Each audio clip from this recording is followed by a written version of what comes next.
पश्चिम बंगाल के पूर्वी मेदिनीपुर में भाजपा कार्यकर्ता की कथित हत्या से हंगामा शुरू हो गया है। भाजपा ने आज 12 घंटे बंद का आह्वान किया है।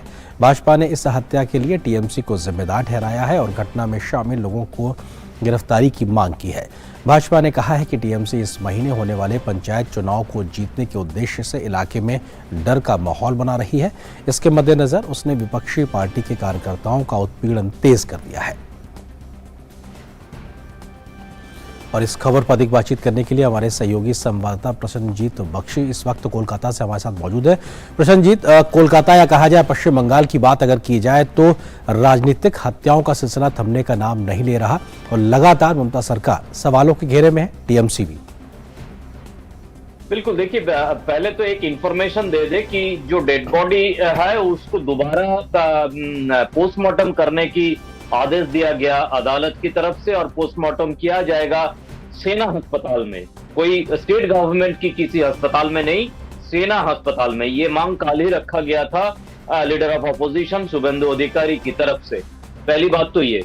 दूसरी बात है कि पूरे पूर्वी मेदिनीपुर में 100 जगह पर 1 घंटे के लिए रास्ता रोको की एजिटेशन रखा गया था बीजेपी की तरफ से। उसी को लेकर पूरे जिला में ये स्थिति पैदा हो गया। लेकिन ये आप सच कहे, अगर कल 2 मई निकल गया और अगर 2021 की 2 मई की बात करें, जिस दिन चुनाव का विधानसभा चुनाव का नतीजा निकले थे, उससे उस 2 मई से कल 2 मई तक अगर करे तो कम से कम 70 के आसपास लोगों की, बीजेपी कार्यकर्ता की मौत हुए है, चाहे वो कारण जो भी हो।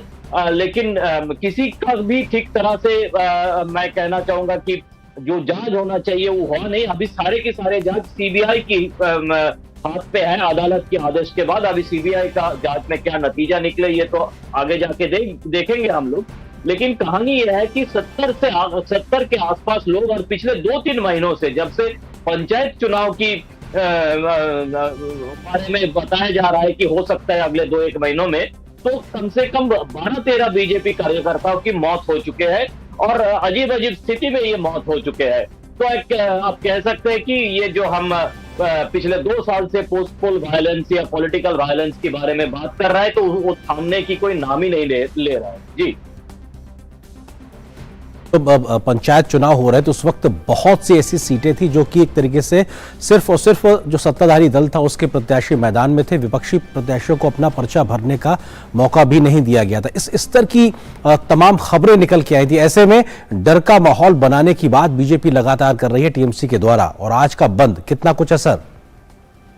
हाँ, देखिए एकदम सही है, ये खबर निकल के आने की बात नहीं है, ये एकदम सही है कि मोर देन 30% सीटों पे ऑपोजिशन को पिछले बार चुनाव में नामांकन डालने का मौका ही नहीं दिया गया था और बाद में थोड़ा बहुत ऑनलाइन के थ्रू देने की कोशिश किया गया था अदालत के आदेश के बाद।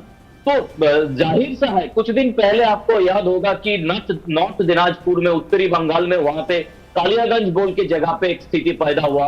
अब पूर्वी मेदिनीपुर में ऐसा स्थिति, एक तो मोयना, जहां पे एक बात बता दूं कि वहां पे विधायक है पूर्वी अंतर्जातिक इंटरनेशनल क्रिकेटर अशोक दिंदा, तो वहां पे तो पूरी तरह से 100% बंद का असर देखने को मिला है। और सिर्फ मोयना विधानसभा एरिया में नहीं है, पूरे पूर्वी मेदिनीपुर में आज लोग गुस्से में बाहर आ चुके हैं और जगह जगह पर रोड ब्लॉकेट की ये जो एजिटेशन है इसको मनाया है इन लोगों ने। और एक खबर यह है कि अभी मुझे मिला कि प्रदेश सभापति सुकांत मजूमदार, उन्होंने मोयना के लिए कोलकाता से रवाना हो गए हैं और शुभेंदु अधिकारी जो एलओपी है वो कुछ ही देर में कोलाघाट बोल के एक जगह है पूर्वी मेदिनीपुर में, वहां पे एक पत्रकार सम्मेलन करेंगे।